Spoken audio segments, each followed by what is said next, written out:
Michael Jai White broke the chain on the heavy bag. This dude does a sidekick, a hopping sidekick, slams it into the bag. The bag goes ka-tink, and the chain snaps. You can't do that in any other society, any other culture. Michael Jai White isn't just some martial arts actor. He's the real deal. A man forged in sweat and discipline, holding black belts in 7 different fighting styles. Long before the lights and cameras, he was a warrior in the dojo, earning every ounce of respect through real skill and power. But here's the thing, Hollywood doesn't know what to do with a man like that. You can't script real muscle or fake true backbone. The system wants someone they can control, someone who plays the fool or the villain, but Michael, he refused to bend, and that's when the hidden enemies started showing their faces. Now, at 58, with nothing left to prove and nothing left to fear, Michael Jai White is done staying quiet. You and Tyson are roughly the same size. Okay, here we go. Roughly the same weight, and roughly the same age. Right.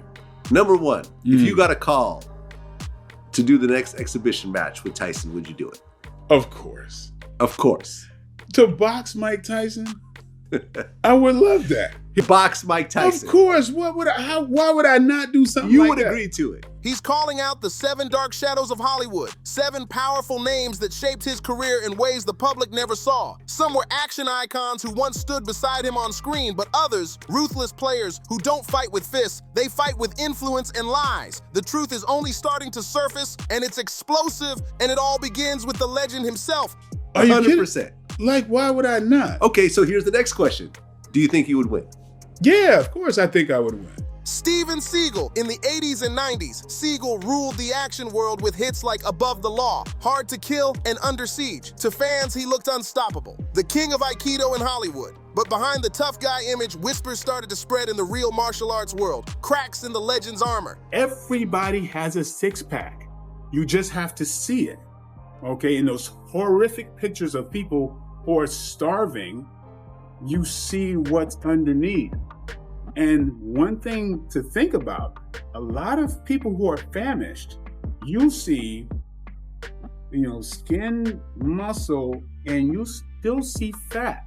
And the man who dared to tear down that illusion? Michael Jai White, ready to expose the truth behind the myth once and for all. To Michael Jai White, those so-called martial arts legends are just movie fighters, nothing more. He's never been afraid to say it straight. Michael calls out Steven Seagal directly, claiming the guy couldn't hold his own in a real fight. Sure, Michael's an actor, but fighting isn't an act for him, it's his life. He made history as the first black actor to play a DC comic superhero in Spawn.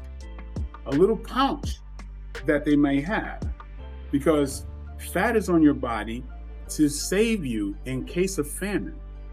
What I'm going to be teaching you is how you remove the fat so your body doesn't anticipate famine, so you keep the muscle, okay?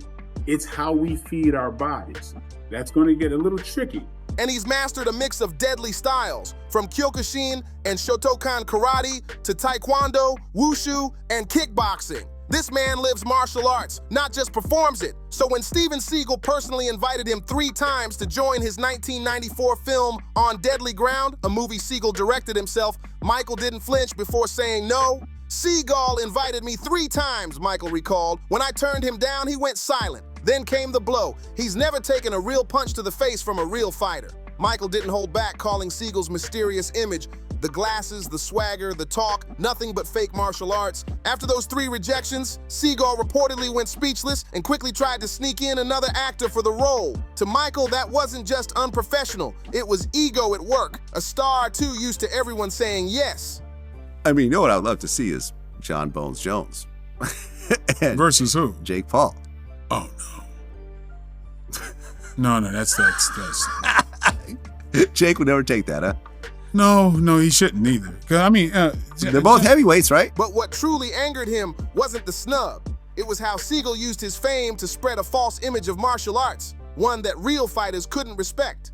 Michael even exposed how some Hollywood martial arts stars, including Seagal, hit stuntmen for real to look tough. But when they face a genuine fighter, someone who can hit back, they suddenly act polite. So Michael asked the question that still stings today. If you only fight people who can't defend themselves, are you truly dangerous or just a bully in shades? That's the question Michael Jai White threw straight at Hollywood. John is a whole different species.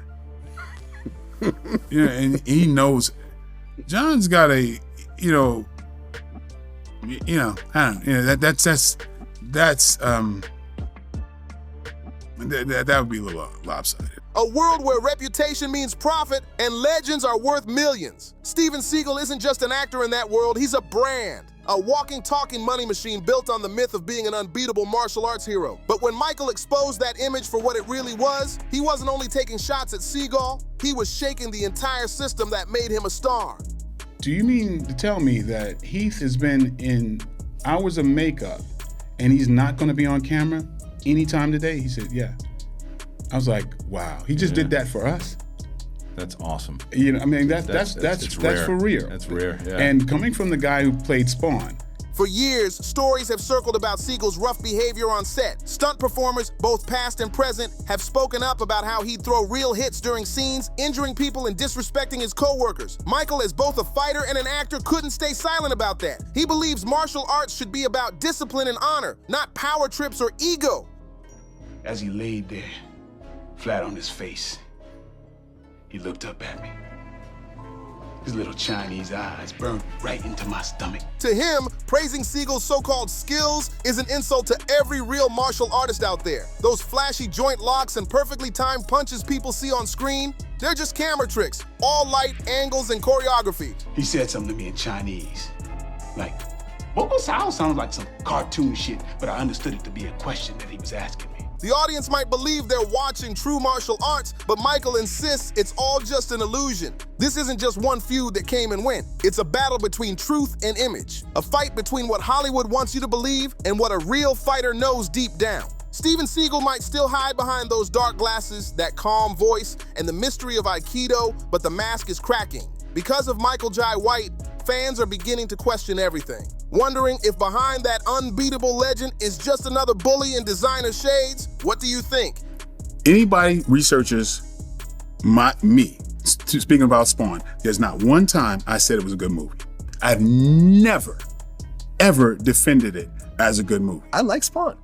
I know a lot of people do. Yeah, and I like the cartoon even more. The problem is, there was a version of that movie that was far better. If Steven Seagal stands for quiet deception, then the next name burns with pure arrogance. Loud, fiery, and reckless. Jean-Claude Van Damme, the muscles from Brussels, the man who turned martial arts movies into a worldwide craze. With hits like Bloodsport, Kickboxer, and a string of explosive blockbusters, he became Hollywood's golden boy. For years, Van Damme wasn't just the top of the game, he was the game. Every action star that came after him was judged by his standard, but with fame came a massive ego, and that ego started to outgrow his own legend. For 3 decades, Van Damme sat on the throne of movie martial arts, until one day he crossed paths with a man who didn't play by Hollywood's rules. Until it got edited down. Because in the movie, to me, there's no more mention of the relationship that I tried to get back to. I look like some hideously deformed creature that's trying to destroy my friend's relationship. Because they cut out so much of the story. I sat in that screening of the final movie like this.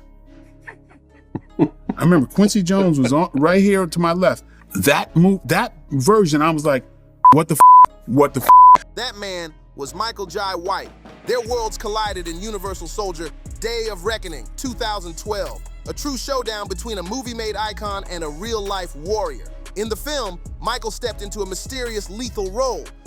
But behind the scenes, the real tension was brewing. Back then, Michael wasn't yet a global name. He was known mostly in the stunt and martial arts community. But that only made the contrast sharper. Van Damme was the polished Hollywood product, while Michael was the raw fighter molded by real combat. And the friction? It was electric. According to whispers from the set, Van Damme kept trying to go full contact, trying to test people, to prove he was still the alpha, especially around stuntmen and real fighters like Michael. But this time, the quiet challenge wasn't just in the script, it was personal. A silent clash between a screen-built legend and the man who lived the fight for real. Michael Jai White hasn't held back when talking about Jean-Claude Van Damme's unpredictable ego on set. He shared how Van Damme constantly needed to prove he was still the top dog, the alpha of martial arts cinema. During filming, Van Damme reportedly told him straight up, "Fight me for real, no jokes, no acting." That challenge said it all. According to Michael, Van Damme had a dangerous habit, mixing movie moves with real combat. He'd throw genuine kicks and punches in scenes that were supposed to be choreographed, hands flying toward faces, kicks hitting harder than they should. It was chaos. Some actors just took the hits to protect their reputations, but Michael Jai White,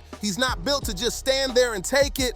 Michael said, "If he wants to fight for real, I'm ready." And just like that, the tension exploded. Van Damme kept trying to take control, to lead the action, but Michael's instincts came from real fighting, not stage choreography. In a split-second reaction, Michael nearly dropped Van Damme cold right there on set. It stunned everyone, snapping the muscles from Brussels straight out of movie magic and into reality.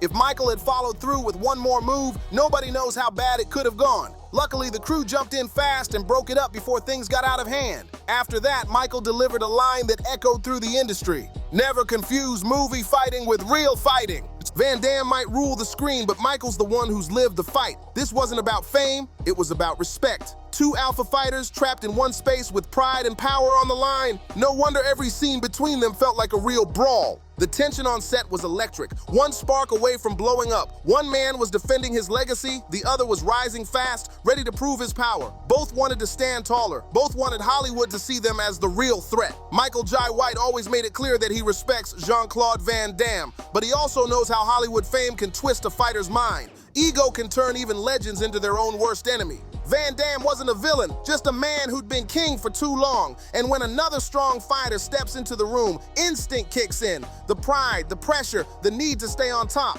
It turns every look, every move into a battle for dominance. But while the clashes with Siegel and Van Damme were about respect and martial philosophy, there was someone far darker in Michael's story. Someone who didn't just compete, he tried to erase him. That someone was Wesley Snipes, the Blade of Hollywood himself. Behind the scenes of Blade Trinity, things took a sharp turn. In the early 2000s, Wesley ruled as the half-vampire hero, one of the most iconic action stars of his era. But when Blade Trinity went into production, the studio brought in new blood, including Ryan Reynolds as Hannibal King and Michael Jai White as a fierce ex-vampire named Harkin. From the moment Michael arrived, his presence was impossible to ignore. The size, the skill, the calm confidence of a real martial artist. But that strength came with a cost. According to rumors, Snipes saw him as a threat. He didn't want anyone stealing the spotlight, especially not another powerful fighter. Reports from the set described Wesley as tense and distant, often communicating through notes or assistants, barely leaving his trailer. And worse, Michael claims Snipes even tried to stop him from filming key action scenes. The silent war behind Blade Trinity had officially begun. According to Michael Jai White, several of his scenes with Wesley Snipes were heavily toned down.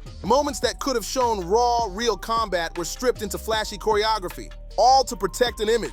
To Snipes, it wasn't about authenticity, it was about staying untouchable. Michael summed it up perfectly. When ego becomes bigger than the character, that's a disaster.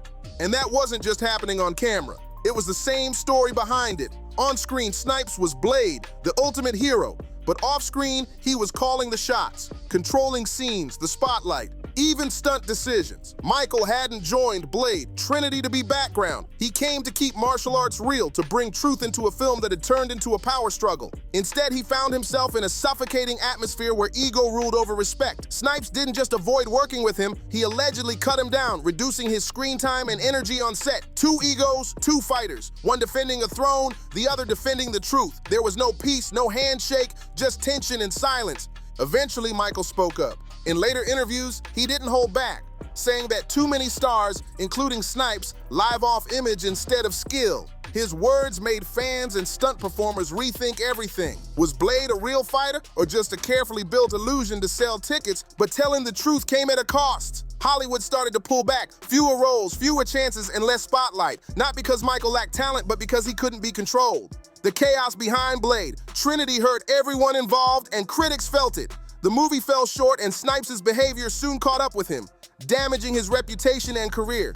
Ironically, the man he tried to push aside, Michael Jai White, kept rising. From Undisputed 2 to Blood and Bone, he proved real skill doesn't fade. In the end, the truth always lands the hardest punch. As Wesley Snipes' star dimmed, Michael Jai White's light only grew brighter. He became the very symbol of professionalism. A fighter known for real skill, discipline, and unmatched work ethic. But if Snipes made things difficult on set, the next challenge hit Michael right in the middle of a flashy New York nightclub. A clash of pride, power, and male ego. Enter Tyson Beckford, the punch outside and the storm inside. In Hollywood, where every man's shadow overlaps another, ego can explode like a ticking bomb. Tyson Beckford and Michael Jai White, two alphas from completely different worlds. One, the nation's top male model, the stylish face of modern masculinity. The other, a warrior molded by combat, not cameras. Both strong, both successful, both proud black men. A moment that should have been unity turned into rivalry. Because Hollywood has a rule, two lions can't share one cage. And in 2015, that rule played out for real when a heated confrontation broke out between them at a Manhattan nightclub. According to reports, it all started with a stare, then words, then a shove, and suddenly, fists were in motion. Beckford, built like a model athlete, tried to square up against a man trained to end fights in seconds, a dangerous mistake. But before Michael could fully defend himself or things turned ugly, police and security rushed in, breaking it up just in time. No one was seriously hurt, but the message was loud and clear. Michael later said, "Some people just can't handle when you show up." That wasn't arrogance. It was a truth about the silent pressure of male ego. In the spotlight, pride can turn toxic fast. And that night, it almost did. But what came next would prove even darker than a nightclub brawl. Street fighting turned into a brand, and this time it was aimed straight at Michael Jai White, the challenger, Kimbo Slice, the raw, fearless street legend who rose from the backyards of Miami to global fame. Some men shine under studio lights, others fight to survive. Kimbo was the second kind. With a beard like a warrior and shoulders built for battle, he didn't need to talk. One look from him said everything. In the 2000s, millions watched his underground brawls. No scripts, no cameras, just fists, sweat, and survival. Kimbo became a symbol of pure, unfiltered toughness, the opposite of Hollywood polish. On the other side stood Michael Jai White. Black belts, dojo discipline, real martial arts mastery. A man who earned his power through years of training, not viral videos. As Michael once said, "I fought for real before I ever acted real." But their worlds collided when Kimbo started talking.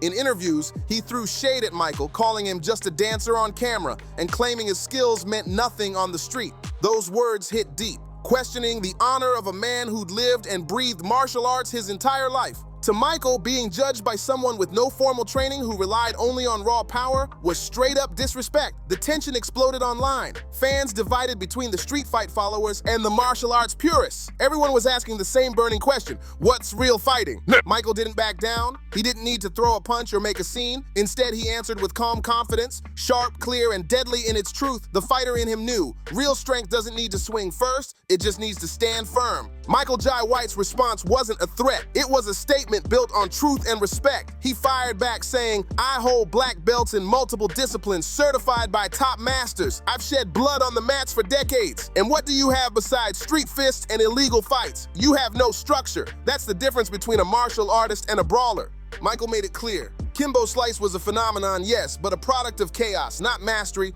True martial arts isn't about rage or raw power, it's about control.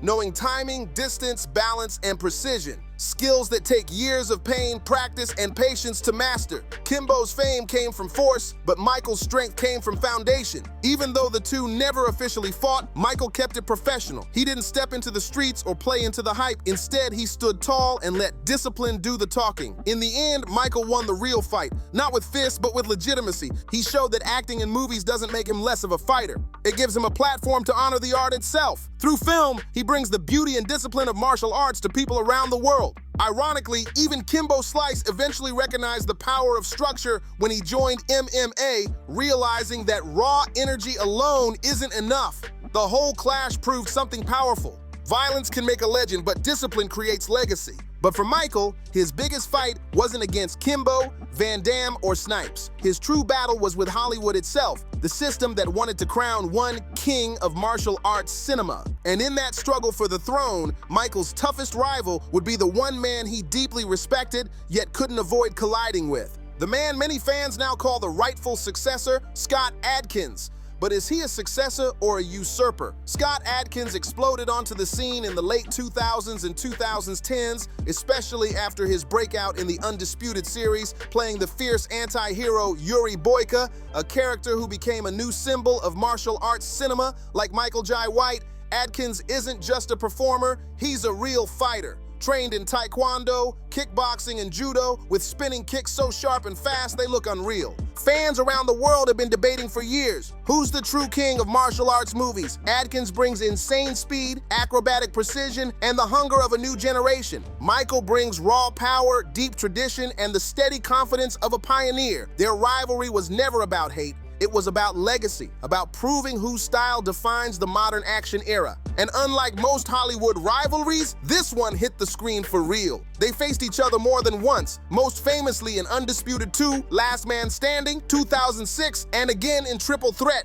2019. Their fights weren't just performances, they were battles. Full contact choreography, real power, real speed. Every hit looked and felt authentic because both men brought real technique into every move. What makes their clash special is the respect. There was no ego like Seagulls, no tension like Snipes, just two warriors pushing each other to the limit. Together they erased the line between movie fighting and true martial arts. Still, the silent race for the throne continues. Both want that top spot, the crown of action cinema, and for Michael Jai White, the man who opened doors for a new generation, that crown means more than fame. It's about proving that true skill and integrity still matter in a world built on image. Michael Jai White built the very foundation that allowed true martial artists like Scott Adkins to rise. He's even praised Adkins openly, saying, "Scott's fantastic, a real martial artist and a talented actor. But let's not forget, I paved the way first." That's not ego, that's fact. Michael earned every inch of his ground long before the world caught up to his level of skill and discipline. He's more than an actor. He's a truth teller, a fighter for authenticity, and that truth has become his throne. Through the years, he's battled some of the biggest names. Steven Seagal with his fake Aikido mystique, Jean-Claude Van Damme with his fiery arrogance, but his toughest enemy doesn't throw punches or appear on movie posters. His greatest rival is invisible, the gatekeepers of Hollywood. These unseen power players, producers, casting heads, PR agents, decide who shines and who disappears. They control the spotlight, the stories, the fame. And according to Michael, they fear one specific image, the image of a strong, intelligent, disciplined black man who can't be controlled. Michael has said it himself. Hollywood still struggles with that image. They want the big, powerful black man to be the comic relief or the criminal. Easy to control, easy to label. But Michael refuses to bend to those molds. He won't play hollow stereotypes or meaningless roles just to fit in. Every time he stood firm and chose roles that showed strength with depth, like Spawn, a true black superhero. The backlash came quietly but fiercely. Offers vanished, opportunities faded, not because of lack of talent, but because of resistance to his integrity.